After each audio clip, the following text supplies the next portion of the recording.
کہ نبی آپ صلی اللہ علیہ وسلم کا ارشاد مبارک ہے کہ قیامت سے پہلے آخری وقت میں میری امت سے مہدی نکلے گا،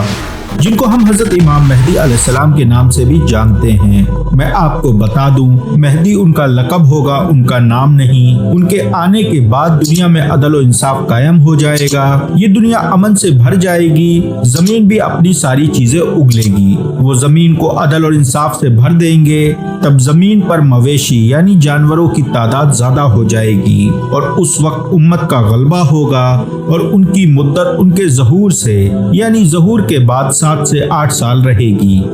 میرے دوستو، ایسی بہت ساری حدیث ملتی ہیں جو صحیح حدیث ہیں، جن میں حضرت امام مہدی علیہ السلام کے بارے میں بتایا گیا ہے۔ ان حدیثوں کے بعد کسی کو بھی یعنی کسی بھی ایمان والے کو یہ شک نہیں رہ جاتا کہ آخری وقت میں امام مہدی آئیں گے اور اس دنیا سے ظلم کا خاتمہ کر دیں گے، اور اس دنیا میں پھر سے عدل و انصاف قائم کر دیں گے۔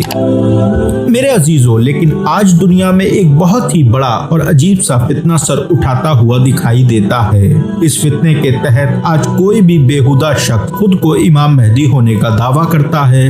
اور آج موجودہ دور میں جب بھی کسی پاگل، سنکی اور سرپرے انسان کا دل کرتا ہے تو وہ کھڑا ہو کر خود کو امام مہدی ہونے کا دعویٰ کر دیتا ہے، جبکہ حدیث میں اس بات کا صاف صاف ذکر ہے کہ جو حقیقت میں حضرت امام مہدی ہوں گے وہ کبھی بھی اپنی زبان سے خود کو امام مہدی ہونے کا دعویٰ نہیں کریں گے، بلکہ لوگ ان کو دیکھ کر ہی انہیں اپنا رہنما اور رہبر مان کر ان کے پیچھے چلنے لگیں گے، یعنی ان سے بیعت کر لیں گے۔ آج میں ان کے ظہور سے پہلے کے حالات اور نشانیاں بتانے جا رہا ہوں، ساتھ ہی میں آپ کو وہ علامات بھی بتاؤں گا جن کی وجہ سے ہم حضرت امام مہدی کو پہچان پائیں گے، اور ان علامات کا ذکر حدیث کی کتابوں میں موجود ہے۔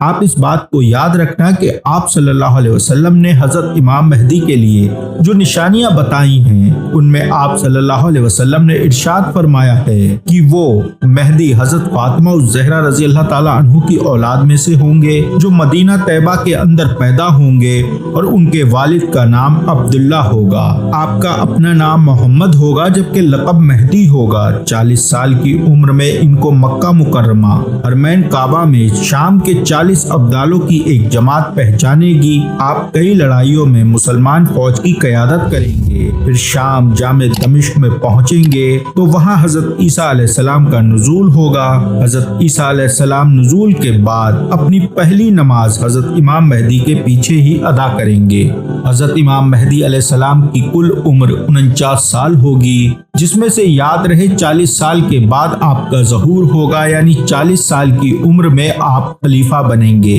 پھر آپ 7 سال خلیفہ رہیں گے، اور آخر کے 2 سال آپ حضرت عیسیٰ علیہ السلام کے ساتھ رہیں گے۔ میرے دوستوں، امام مہدی کا ظہور ایک ایسے وقت میں ہوگا جب امت مسلمہ شدید ظلم کا شکار ہو رہی ہوگی، اور ہر طرف مسلمانوں پر ظلم ہو رہا ہوگا، قتل و غارت کی جا رہی ہوگی، ظلم اپنے عروج پر ہوگا۔ اس وقت ایسا معلوم ہوگا مانو مسلمانوں کے لیے زمین تنگ ہو گئی ہو، مسلمانوں کے لیے رزق کی کمی ہو جائے گی۔ ویسے تو مسلمان اس وقت بھی باطل سے لڑ کر اپنی جانوں کا نذرانہ دے رہے ہوں گے، مگر اس وقت انہیں کوئی بھی کامیابی حاصل نہ ہو پائے گی۔ ہر طرف مسلمان پریشان ہوں گے، ظالموں کا غلبہ ہوگا، کفر کی حکمرانی ہوگی، ہر طرف سے حق پرستوں پر کفر کی یلغار ہوگی، بے ایمانی، دھوکہ، مکر و فریب، جھوٹ، فحاشی، ناچ گانا، شیطان کی عبادت جیسی چیزیں ایک عام بات ہو جائیں گی۔ ان حالاتوں کو دیکھ کر اہل حق علماء بے چین ہو جائیں گے۔ آخر کار دنیا کے 8 الگ الگ خطوں سے علماء اٹھیں گے، حضرت امام مہدی کی تلاش میں نکلیں گے۔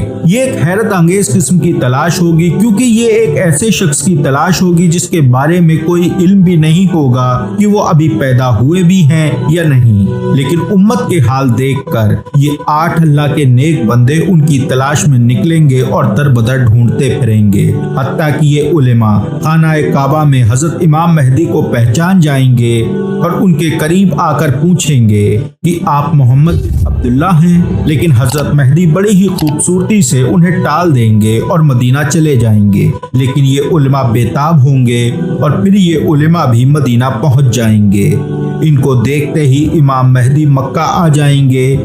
لیکن علماء تو بیتاب ہو اٹھیں گے کہ ہم نے باطل سے جنگ کی، جان و مال کا نذرانہ دیا، عزت آبرو کی بے حساب قربانیاں دیں، اصلاح کی کوشش کی، لیکن اس کے بعد بھی منزل ہاتھ نہ آئی۔ یہ سوچ کر وہ علماء حضرت مہدی کی تلاش میں پھر مکہ آ جائیں گے۔ اس وقت امام مہدی خانہ کعبہ کا غلاف پکڑ کر امت کے حال کے لیے پریشان ہوں گے۔ تبھی یہ علماء امام مہدی کو اللہ کا واسطہ دے کر تڑپ کر کہیں گے کہ اگر آپ نے قیادت نہیں سنبھالی تو امت پر جو مصیبتیں آئیں گی اس کے ذمہ دار آپ ہوں گے۔ اس پر حضرت امام مہدی علیہ السلام مقام ابراہیم اور حجر اسود کے درمیان بیٹھ کر کہیں گے، پھر آؤ آخری فتح تک جینے مرنے کا عہد کرتے ہیں۔ اس کے بعد یہ علماء بیعت ہو جائیں گے اور پھر اس کے بعد ایک بڑی اور ہولناک جنگ ہوگی جس میں مسلمان امام مہدی علیہ السلام کی قیادت میں آ کر کامیاب ہو جائیں گے، لیکن ابھی بھی ایک طاقت باقی رہ جائے گی جو کہ یہود کی طاقت ہوگی،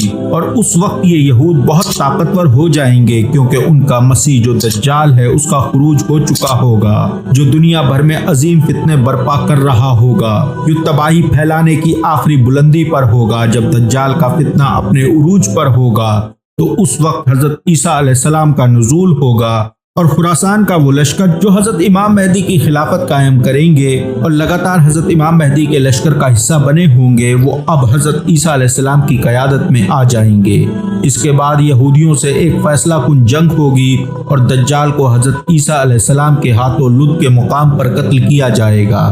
جیسا کہ حضرت ابو ہریرہ رضی اللہ تعالیٰ عنہ بیان کرتے ہیں کہ رسول اللہ صلی اللہ علیہ وسلم نے ارشاد فرمایا کہ قیامت اس وقت تک قائم نہیں ہوگی جب تک کہ اہل روم اماک اور دابق کے مقام تک نہ پہنچ جائیں، پھر ان سے لڑنے کے لیے اس وقت بہترین لشکر مدینہ منورہ سے روانہ ہوگا۔ جب دونوں لشکر آمنے سامنے کھڑے ہوں گے تو رومی کہیں گے کہ ہمارے آدمی جو قید کیے گئے ہیں انہیں اور ہمیں تنہا چھوڑ دو، ہم ان سے جنگ کریں گے۔ مسلمان کہیں گے نہیں، ہم ہرگز اپنے بھائیوں کو تمہارے حوالے نہیں کریں گے۔ اس پر وہ ان سے جنگ کریں گے، اور اب 1/3 مسلمان جو میدان جنگ سے بھاگ کھڑے ہوں گے، جن کی توبہ اللہ رب العزت کبھی قبول نہیں کرے گا۔ 1/3 مسلمان قتل ہو جائیں گے جو اللہ کے نزدیک افضل شہیدوں میں اپنا نام درج کروائیں گے، اور باقی کے 1/3 مسلمان فتح حاصل کریں گے، جن کے نتیجے میں یہ آئندہ ہر قسم کے فتنوں سے محفوظ ہو جائیں گے۔